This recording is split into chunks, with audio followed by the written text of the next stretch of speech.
Hi மக்களே, இன்றைக்கி பார்த்தீங்கன்னா டிடிஎஃப் டாஸ்கில் புதுசாக ஒரு கேம் பவுலிங்கில் ஒரு கேம் வச்சுருந்தாங்க.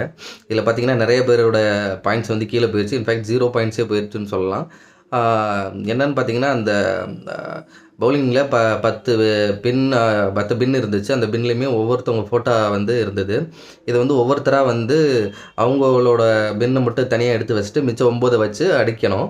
அதில் வந்து 9 பின்னையும் அடிச்சிட்டாங்கன்னா அவங்களுக்கு 3 பாயிண்ட்டு. ஒருவேளை அவங்க அடிக்க தவறிட்டாங்கன்னா அவங்க மொத்த பாயிண்ட்டும் மற்ற எல்லாருமே சேர்த்து பிரித்து எடுத்துக்கணும் அப்படின்ற மாதிரி ஒரு டெரரான கேம் வச்சுட்டாங்கன்னு தான் சொல்லணும். ஏன்னா வந்து நிறைய பேர் ஜாக்லின்,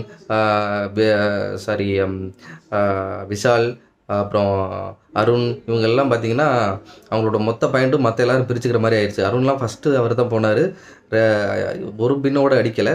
ஸோ எல்லாருமே அந்த பாயிண்ட்டை பிரித்து எடுத்துக்கிட்டாங்க. இதில் பார்த்தீங்கன்னா சௌந்தர்யாவுக்கு ஒரு செம லக்கு வந்தது.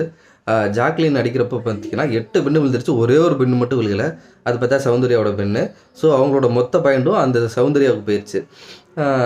சௌந்தர்யா அடித்து அவங்க ஒரு 3 பாயிண்ட் எடுத்துட்டாங்க. இப்போ பார்த்தீங்கன்னா ரயானும் சௌந்தர்யாவும் கிட்டத்தட்ட ஈக்குவலாக வந்துட்டாங்க. ரயான் வந்து 2-3 நாளாக கஷ்டப்பட்டு எடுத்த 13 பாயிண்ட்டை சௌந்தர்யா ஒரே நாளில் செம்ம ஈஸியாக எடுத்துகிட்டு வந்துட்டாங்க. இப்போ அவங்களும் 13 பாயிண்டில் இருக்காங்க. இப்போ இதெல்லாம் ஓகே. பட் இந்த கேம் முடிஞ்சதுக்கப்புறம் சௌந்தர்யா பார்த்தீங்கன்னா புலம்பிகிட்டே இருக்காங்க. இந்த மாதிரி எனக்கு வந்து ஜாக்லின்ட்டேருந்து வந்த பாயிண்ட் வந்து எனக்கு இந்த லக்கில் வந்த மாதிரி இருக்காது, வந்து எனக்கு ஏற்றுக்கவே பிடிக்கல. நான் விளையாடி ஜெயிக்கணும்னு நினைக்கிறேன். அந்த பாயிண்ட் தான் எனக்கு பிடிச்சிருக்கு. இந்த கடைசி எடுத்த 3 பாயிண்ட் தான் என் பாயிண்ட்டு. என்னோடய பாயிண்ட் வந்து ஒரு 7 பாயிண்ட் என் பாயிண்ட்டே இல்லை அப்படின்னு புலம்பினே இருக்காங்க முதலேருந்து. அப்படி பார்த்தா பிக் பாஸ் டாஸ்க்கு இந்த டிடிஎஃப் ஆரம்பிச்சிலேயே பார்த்தீங்கன்னா முக்கால்வாசி டாஸ்க்கு வந்து லக்கில் தான் போயிட்டு இருக்குது. அப்போல்லாம் யோசிக்காமல் இப்போ வந்து ஏன் புலம்பிட்டு இருக்காங்கன்னு தெரில. ஸோ எனக்கு இந்த 3 பாயிண்ட் தான் வேணும். அந்த பாயிண்ட் வந்து எனக்கு லக்கில் வந்துச்சு. நான் டாப்பில் இருக்கேனா, எனக்கு ஒரு மாதிரியாக இருக்குது, நெருடலாக இருக்குது அப்படின்னு போட்டு புலம்பினே இருக்காங்க.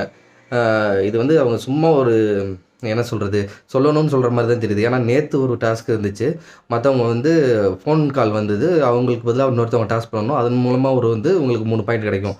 அப்போ வந்து பார்த்திங்கன்னா சௌந்தர்யா விஷாலை சாப்பிட சொல்லி அவங்கள்ட்டேருந்து 3 பாயிண்ட் எடுக்கணும் அப்படின்ற மாதிரி பிளான் பண்ணியிருந்தாங்க. அப்போ பார்த்திங்கன்னா விஷால் பின்னாடி போயிட்டு உள்ளே அந்த ஆக்டிவிட்டி ஏரியாவில் போயிட்டு இப்படியாவது சாப்பிட்றா எனக்கு 3 பாயிண்ட் வேணும்டா அப்படி கெஞ்சிறப்ப மட்டும் தெரியலையே அவங்களுக்கு. அது வந்து நீங்கள் விளையாண்டு அந்த பாயிண்ட் எடுக்கலன்னு, இப்போ மட்டும் நான் விளையாடாமல் எனக்கு ஒரு பாயிண்ட் கிடச்சிருச்சு, அது வேணான்னு சொல்கிறது எந்த விதத்தில் நியாயம் தெரில.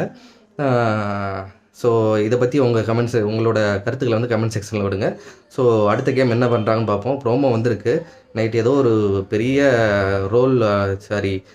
ட்ரம்மு மாதிரி ஒரு இதை வந்து ட்ரெஸ்ஸு மாதிரி கொடுத்துருக்காங்க. அதை போட்டுக்கிட்டு ஏதோ கேம் விளையாடுறாங்க. அது என்ன ஏதுன்றதை நம்ம அடுத்த டாஸ்க் முடிஞ்சதுக்கப்புறம் நம்ம பேசலாம். Thank you.